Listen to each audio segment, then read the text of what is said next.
Okay, so I have been using my, Kinich for a little bit. I've gone ahead, I've done all the stuff. I'll showcase him in a minute. But if we're looking at this now, I'm gonna be honest, like, he is all right. My build currently weirdly benefits from the C1 more than the actual weapon, which goes against the Kinich main spreadsheet, so I mean, I guess I kind of got lucky with the, thing, or maybe I got unlucky with my artifact crit damage, but then again, my Nevi looks like this, although I honestly didn't spend that much time in the MH set. I didn't. I really didn't. I just got enough for my characters, and then I was already farming another set. So yeah, I mean, this set was kind of thrown together. I could obviously get a couple more stats, right? Just looking at it here, I mean, a couple of these were definitely low rolls. I mean, like, I could definitely get some more crit damage on this, but that's a goblet. I mean, come on. And then obviously I can get some crit rate on this, which would help out heavily. Now, once we're done going over my build, I wanted to actually sort of go over, like, his flaws. Now, this video, it's not, I don't want to be, like, super harsh on him, because I do like him. But as far as I've seen, it's not really that great of a character. Like, he's not really that great. And this team I currently am about to use has been, like, decently well, right? I'll just say that. It's not great, though. It's 26,000 HP Toma. It can honestly be a little worrisome depending on where you're going into. I did just do Abyss with this guy, and it wasn't really that bad. I only did one chamber of Abyss, but it still should be fine for the rest of the Abyss. Toma is honestly probably underrated, very much so. I really... People who don't really realize how good Toma can be are kind of, he's stinky. You're stinky. Now, we're going to go up against the Capybara, and we're just going to do this rotation. Now, this is a rotation that I kind of did myself. Like, I have some sort of... Like, I looked up Kinich before this, and I just want to see him on this team, right? 140? And then you do 100,000? Not bad, honestly. With all things, like, considered, like, not bad. And then you do the rotation again. It's not that bad. We're not that bad on energy either. You have, Burgeon going on the back. If you're able to... Did we get attacked, or was that Burgeon? Yeah, that's the issue with this. This team can be pretty weird. I don't know. I feel like we probably are able to survive that, but I probably do also want more HP on my Toma, which I could probably get. There's a lot of probablys going on. The main reason I was using that team is because of the way Abyss is structured right now. In order to do that first, stage, you basically need a Hydro, right? If you want to do the first chamber, you need a Hydro. So I was doing that beforehand, and I didn't realize that I was even using that team when I started this video. Yeah, I've tried my testing, right? So we've seen sort of one team comp that he can have. And yeah, I'll show my builds at the very end here. One thing I will say is that Kinich needs more energy recharge than I would have thought he would need. I'm going to be honest. Like, I did not expect him to be kind of not really all there. So we're going to go up against the Capybara here. Again, we'll see if it works this time, functions better. So let's go ahead, doing the rotation here, and we'll grab this. All right, so, all right, cool, and hit him, and you can see 180,000. I mean, then you do 140. Now, issue rises when we're not in Bennett's Ring, and it's kind of like, you saw. You absolutely 100% saw there. We didn't really have that ability to do what we wanted to do here. So let's just exit out of here. If you go out of Bennett's Ring, it can really hurt you, honestly, to get back into it. Because, like you saw, I was going all the way around, and the amount of time I was wasting by not using my E-skill there. And now, let's talk about Kinich, right? So, obviously, Kinich, he is a, character who isn't necessarily super crazy. Kinich is a character that is kind of I feel like he definitely needs more energy recharge, especially, Emily is battering him, and Emily is not, doing enough to get this guy's full energy. He definitely needs like 130 energy recharge or something. The big thing that I have an issue with, Kinich right now is just like, it feels like a lot of his power is locked behind, his weapon and then also his constellation. If you compare your weapons, this Redhorn, like, it's not like Chloride. Chloride, she has a load of weapons, but her weapons are at least somewhat close to each other. This weapon right here is nowhere near close to his signature weapon.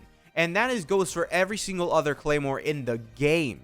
None of the weapons are actually close enough to his signature weapon, which, yeah, sure, his signature weapon is going to be stronger. It is incredibly stronger compared to his other options. And then you also have crit damage 100% on this, just literally giving dude 100% crit damage. So let's go into the Abyss right now, and I can show you my AoE.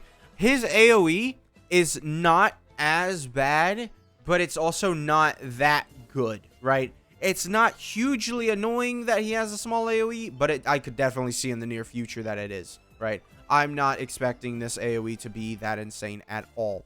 So let me go ahead, let me grab all of the characters that we need, and then, yeah. So yeah, you can see we have 3 characters here. All right, then we have Toma. Come on, buddy. All right, let's pop your E skill. Let's pop this. All right, let's pop you. All right, cool. And we'll pop this. And you can see he did actually hit that guy there. All right, let's pop this. And boom, 220. Also, by the way, if you ever see gameplay right now in the current Abyss with Kinich, remember that he's getting 80% damage bonus. And you can see here the guy that I was talking at the beginning of the video. Like, you need this this guy, not this guy, but the guy next to him, you need his thing. You need it. All right, so there we go. Let's pop a Howl. All right, come on. And we're outside of Bennett's ring. All right, we're inside of Bennett's ring. There you go, 220. All right, yeah, we saw. And also, yeah, what I find, so yeah, we saw, like, he doesn't have crazy AoE, right? But I don't think that it's necessarily a huge issue with him. But he definitely, it could be, we don't know how they're going to set up, more characters in the future. I think I'm probably just going to do this video for C0, and then I'm going to C1 him, because it's just, I feel like I really need that power. And one thing I want to point out is just this. This feels so frustrating to have as a passive talent. I just want you to understand, this passive talent is really awful. So basically, let's go figure out what a Nightsoul Burst is. So, Nightsoul Burst. Basically, all you really need to know is you need an Atlan character, and it just activates as soon as you deal elemental damage within a character of your party. Not even the Natlan character has to do the damage. But the issue is that it's on an 18-second cooldown if you have 1 Natlan character, 12 seconds if you have 2 Natlan characters, and 9 seconds if you have 3 Natlan characters. Now, can you guess how much this affects Kinich?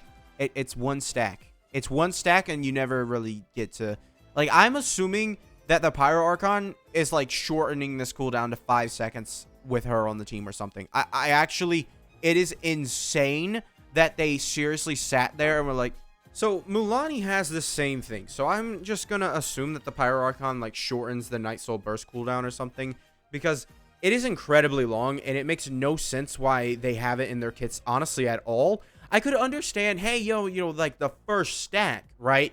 But you're able to stack it twice. Who are we stacking it with? Like, who? You can't do it. It's 9 seconds. You have to do that. You have to do it. You have to get that first initial Nightsoul Burst. Not use Kinich's E skill at all.